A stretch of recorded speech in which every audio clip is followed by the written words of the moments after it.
Good morning दोस्तों, जय हिंद दोस्तों। आप सभी लोगों को स्वागत है थिंक सेंगविन के यूट्यूब चैनल में।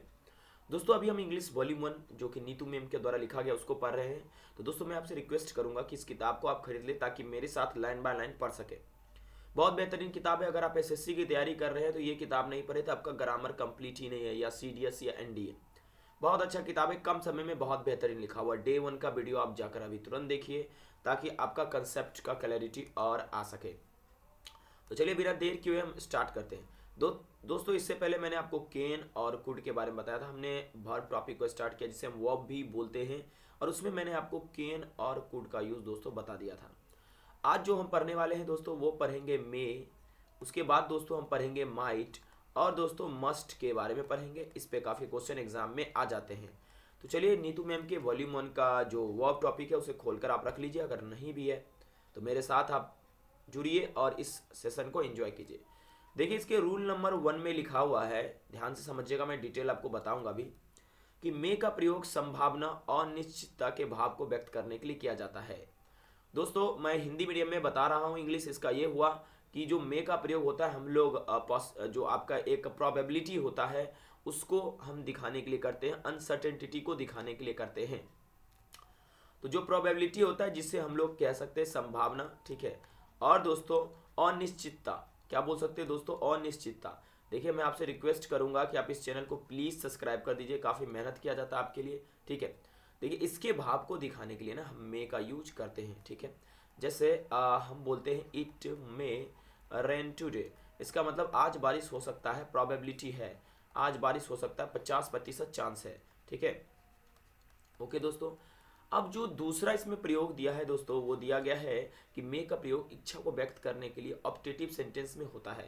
यानी कि आपका कोई विश है, यानी आपका कोई इच्छा है, उसको हम रिप्रेजेंट करने के लिए दोस्तों हम लोग किसका यूज करते हैं, मे का यूज करते हैं, ठीक है। ओके, जैसे मान लीजिए आप कहेंगे may you live long, may you live long. दोस्तों इस स्थिति में देखिए आपका मे का प्रयोग किया जा सकता है। ओके दोस्तों ये ध्यान रखिएगा आप। तो मे का प्रयोग सबसे पहले हम संभावना या अनिश्चितता को दिखाने के लिए करते हैं, जैसे एग्जाम्पल मैंने बताया it may rain today, okay. और विश दिखाने के लिए या प्रेयर, अगर आपका प्रेयर है उसमें भी हम लोग मे का प्रयोग करते हैं दोस्तों, ठीक है। तो चलिए आगे बढ़ते हैं दोस्तों। उसके बाद दोस्तों तीसरा रूल बोल रहा है, ध्यान से समझिएगा, कि यदि प्रिंसिपल क्लाउज प्रेजेंट टेंस में हो तो subordinate clause that, so that, in order that से प्रारंभ हो, तो इससे पर्पस का बोध हो, तो सबऑर्डिनेट क्लाउज में मे का प्रयोग होता है। इसका मतलब क्या हुआ दोस्तों, क्लाउज जो दो तरह का होता है, एक प्रिंसिपल क्लाउज, एक सबऑर्डिनेट क्लाउज। प्रिंसिपल क्लाउज को मेन क्लाउज भी बोला जाता है। और कह रहे हैं इस किताब में कि देखिए कि जो सबऑर्डिनेट क्लाउज अगर दैट से स्टार्ट हो, अभी एग्जांपल भी दूंगा, या सो दैट से स्टार्ट हो, या इन ऑर्डर दैट से प्रारंभ हो, लिख लीजिएगा इसे, इन ऑर्डर दैट से स्टार्ट हो, तो उस स्थिति में अगर वहां पर कोई उद्देश्य नजर आ रहा है, कोई पर्पस नजर आ रहा है, तो दोस्तों वहां पर हम लोग उपयोग करेंगे आपका मे का, ठीक है। जैसे एग्जांपल देखिए, we eat, we eat so that, we eat so that, we eat so that we may live, ठीक है। दोस्तों हम क्यों खाते हैं, ताकि हम लोग जिंदा रह सके।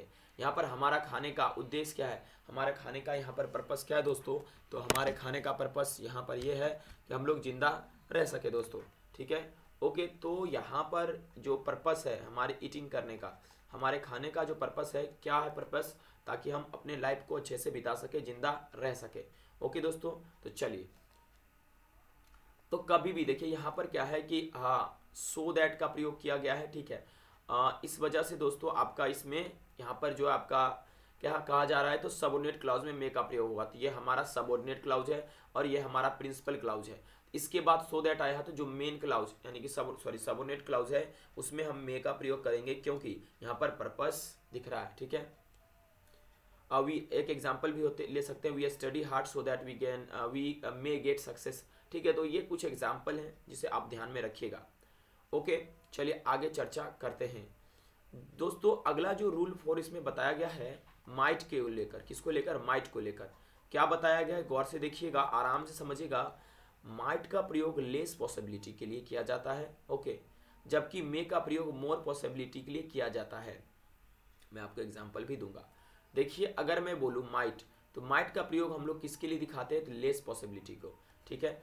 अच्छा, यहाँ पर अगर मैं एक सेंटेंस लिखूँ, it might rain today, it might rain today,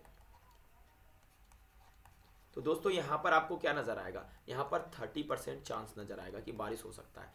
अगर मैं माइट के जगह यहाँ पर मे इस्तेमाल करूँ तो यहाँ पर 50% चांस है कि बारिश होगा दोस्तों, ठीक है। ओके, देखिए मोर का प्रयोग मोर पॉसिबिलिटी के लिए, माइट का प्रयोग लेस पॉसिबिलिटी के लिए, ठीक है। एक एग्जाम्पल भी यहाँ पर दिया हुआ है, he might pass the exam but seeing his intelligence I don't have much hope, ठीक है। मतलब वो एग्जाम पास कर सकता है, भगवान की कृपा होगी, लेकिन उसके बुद्धि को देखते हुए मुझे ऐसा तो नहीं लगता है कि मुझे आशा नहीं है, ठीक है। ओके, सेंटेंस क्या है, he might he might pass the exam but seeing his intelligence I do not have much hope। Okay दोस्तों, तो यहाँ पर क्या है कि वो एग्जाम पास कर सकता है, ठीक है। यहाँ पर लेस पॉसिबिलिटी है, क्योंकि क्यों मैं ऐसा बोल रहा हूँ कि भाई उसका इंटेलिजेंस जो मैंने देखा, उसके तीक्ष्ण बुद्धि को मैंने देखा, उस हिसाब से मुझे आशा नहीं है कि वो एग्जाम पास करेगा, ठीक है। उसके बाद दोस्तों रूल नंबर 5 में बोला जा रहा है, अगर संभावना बहुत अधिक हो तो मस्ट का प्रयोग करेंगे, लेकिन स्टॉप, यहाँ पर मैं आपको कुछ बताना चाहता हूँ। मे का प्रयोग जो है आप किसी से अनुमति लेने के लिए भी कर सकते हैं, ठीक है, जबकि माइट उससे कम तीव्र होता है। मे थोड़ा सा ज़्यादा तीव्र होता है और माइट कम होता है, ठीक है। देखिए अगर आप माइट का प्रयोग कर रहे हैं किसी को, जैसे sir might I come in sir, या ऐसा कुछ भी सेंटेंस लिख रहे हैं, ठीक है, तो उस स्थिति में आपके अंदर में जो सेल्फ कॉन्फिडेंस होगा उसकी कमी होगा और आपको ऐसा लगेगा कि मेरा काम नहीं बनेगा। लेकिन मे में आपकी संभावना थोड़ी बढ़ जाती है माइट के कंपेयर में, ठीक है दोस्तों। तो आगे हम चर्चा करते हैं, ठीक है। देखिए रूल नंबर 5 में कह रहा है कि अगर संभावना बहुत अधिक हो तो मस्ट का प्रयोग किया जाता है, ठीक है। जैसे ही stays in 5 star hotels, he stay in 5 star hotels and travels by flight, he must be very rich, यहाँ पर दोस्तों आप देखिए, यहाँ पर नज़र आपको आएगा कि वो 5 स्टार होटल में रहता है, मतलब स्टे करता है, फ्लाइट से ट्रैवल करता है, तो यहाँ पर संभावना अधिक है कि वो अमीर आदमी होगा, ऑब्वियस बात है। चलिए ओके, मैंने आपको बताया भी था, इसमें रूल नंबर 6 में बोला जा रहा है मे का प्रयोग सम्मान के साथ निवेदन करने के लिए प्रश्नात्मक वाक्य में किया जाता है, जैसे मे आई कम इन सर, ठीक है। देखिए लेकिन एक बात बताया जा रहा है जो बहुत नोट करने लायक है, पूरे आपको जो मैंने बताया उसमें जो मे या माइट है इसके साथ पॉसिबली एवं लाइकली का प्रयोग ना करें, क्योंकि दोनों संभावना दर्शाता है। देखिए अगर सेंटेंस में मे भी यूज कर लिया आपने, माइट भी यूज कर लिया, ओके दोस्तों, मे माइट दोनों यूज करने के पश्चात आपने क्या यूज कर लिया, ठीक है, उसी सेंटेंस में पॉसिबली का भी इस्तेमाल किया, ठीक है।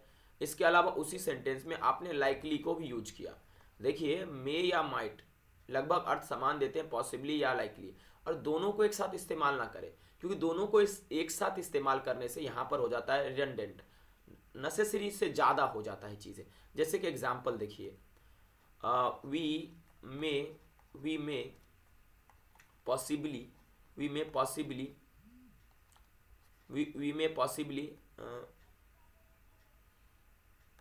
कम टुमारो, ठीक है। तो यहाँ पर दोस्तों देखिए, यहाँ पर जब मे यूज कर ही दिया है तो यहाँ पर संभावना दिखा दिया है कि भाई संभव हो सकता है तो आएंगे, तो दोनों एक साथ यूज करने से क्या मतलब होता है, तो ये गलत है, इसे सुपरफ्लुअस एक्सप्रेशन बोला जाता है और ये गलत है। इसका सही क्या है, इसका सही है वी मे कम टुमारो, हम लोग कल आ सकते हैं, यहाँ पर भी संभावना नजर आ जाता है, ठीक है। और इस पे आपके कॉमन एरर बनते हैं दोस्तों, ठीक है। एक एक चीज पढ़ो, इतना गर्दा तरीके से बता दूंगा, लेकिन एक बात, अगर आप वीडियो को देख रहे हैं प्लीज यार चैनल को सब्सक्राइब कर दो और शेयर करो, कितना मेहनत किया जा रहा है आपके लिए, ठीक है। लेकिन आप लोग यार ना तो सब्सक्राइब करते ना ही शेयर करते, चुपचाप देख लेते, ठीक है। एक और एग्जांपल दिया है, we will possibly come tomorrow. क्योंकि दोस्तों मैं इसलिए नहीं कहता हूँ कि मुझे बेनिफिट होगा, मैं इसलिए कहता हूँ ताकि मैं तेज़ी से एक डिजिटल बोर्ड खरीद सकूँ आप लोगों की मदद से, ताकि मैं लाइव आकर आपको फेस टू फेस पढ़ा सकूँ। ठीक है दोस्तों, क्योंकि मेरे पास अभी उतना उपकरण नहीं है और मैं अफोर्ड भी नहीं कर सकता हूँ। ठीक है, इसीलिए मैं आपसे रिक्वेस्ट करता हूँ। देखिए इतना कवर आपका हो गया है, उम्मीद करते हैं आप लोगों को ये समझ में आया होगा, इसमें से कहीं से भी कोई शक नहीं होगा। चलिए अब दोस्तों हम लोग पढ़ते हैं सेल और विल का यूज। जैसे जैसे इसमें बताया गया पेशेंस के साथ आप पढ़िए मेरे साथ, ठीक है, किताब को निकाल कर। सेल या विल का यूज दोस्तों एक बात कहा जा रहा है रूल नंबर 1 में, इसमें बहुत बेसिक से बताया गया, ये कि वो बेसिक ही है। ठीक है, देखिए सेल का प्रयोग ना फर्स्ट पर्सन के सब्जेक्ट आई या वी के साथ फ्यूचर में किसी वाक्य को व्यक्त करने के लिए किया जाता है, और बाकी सब्जेक्ट के साथ विल का प्रयोग करते हैं। माने कि अगर सेंटेंस में आई या वी आपको नजर आए तो फ्यूचर टेंस में इसके साथ सेल का प्रयोग हम लोग करते हैं। अब बाकी जो भी आपके पर्सन है उसके साथ विल लगता है। ठीक है, ओके। जैसे एग्जांपल देखिए, I shall go to college tomorrow and he will come with me. इसको विथ नहीं विद पढ़ते हैं। ठीक है, देखिए इतना बात क्लियर हुआ।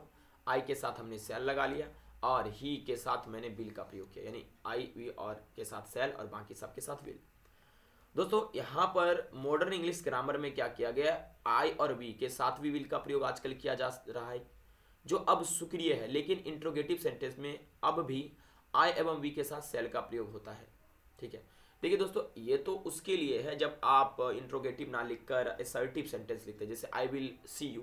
यहाँ पर आपको विल का प्रयोग मतलब हो गया कि भाई वहाँ पर कुछ यहाँ पर नज़ारा धमकी देना, इसलिए वहाँ पर विल। लेकिन मॉडर्न इंग्लिश ग्रामर में ना हम लोग यूज कर लेते हैं, उसमें इम्पैक्ट ज़्यादा नहीं होता है, लेकिन इंट्रोगेटिव सेंटेंस में यूज करेंगे तो हो जाएगा गलत। विल आई गो कभी भी ना बोले, ये गलत सेंटेंस है। ठीक है, बोलना है तो सेल आई गो बोले। ठीक है, समझ में आया बात। देखिए अच्छा, तो सर मैंने तो कई बार सेल का प्रयोग मैंने सेकंड पर्सन थर्ड पर्सन के साथ देखा है। बिल्कुल सही दोस्तों, यही तो है मॉडल्स। अगर आप सेल का प्रयोग सेकंड पर्सन के सब्जेक्ट यू तथा थर्ड पर्सन के सब्जेक्ट ही सी इट, यानी सेकंड पर्सन का सब्जेक्ट यू है और थर्ड पर्सन का सब्जेक्ट कौन है, जैसे हो गया आपका ही सी इट या दे हो गया। अगर इन सबों के साथ आप उपयोग करते हुए देखें तो यहाँ पर कहा जा रहा है कि भाई उसका अर्थ हो सकता है आदेश। ठीक है, इसके अलावा दोस्तों उसका अर्थ हो सकता है वादा, जिसको प्रॉमिस बोलते हैं इंग्लिश में। उसके बाद हो सकता है धमकी दोस्तों किसी को। ठीक है दोस्तों, उसके बाद आपका जो दृढ़ संकल्प है उसको भी इंडिकेट करने के लिए हम लोग यू और ही सीट के साथ विल का प्रयोग करते हैं। कोई अनिवार्यता है उसके लिए भी कर लेते हैं और कोई सलाह है उसके लिए भी हम लोग कर लेते हैं। ठीक है, ओके दोस्त। चलो दोस्तों, थोड़ा सा बाहर से डिस्टर्ब हो रहे होंगे, माफ़ी की चाहूँगा मैं इसके लिए। बाहर से रोड पे कोई जा रहा है तो वो गाना बजा कर जा रहा है, इसके लिए मैं माफ़ी चाहूँगा। ठीक है, चलिए अब हम एग्जांपल देखते हैं कि कमांड के लिए कैसे होता है। ए नंबर जैसे बताया गया इसमें, तो जिसको हम लोग आदेश बोलते हैं। ठीक है, क्या बोलते हैं दोस्तों, आदेश। क्लियर दोस्तों, ओके। जैसे हम बोले you shall leave the room, you shall leave the room 8 once। ठीक है, तुम्हें रूम 8 once क्या करना चाहिए, छोड़ देना चाहिए। ठीक है दोस्तों, ओके दोस्तों। तो आज के लिए हम लोग इतना ही पढ़ेंगे, थोड़ा साउंड ज़्यादा होने लगा है। ठीक है, कल मैं बाकी कवर करा दूंगा। Thank you very much for watching this video, क्योंकि इस साउंड में आपको भी दिक्कत होगा पढ़ने में। Thank you. लेकिन दोस्तों सब्सक्राइब करना ना भूलें।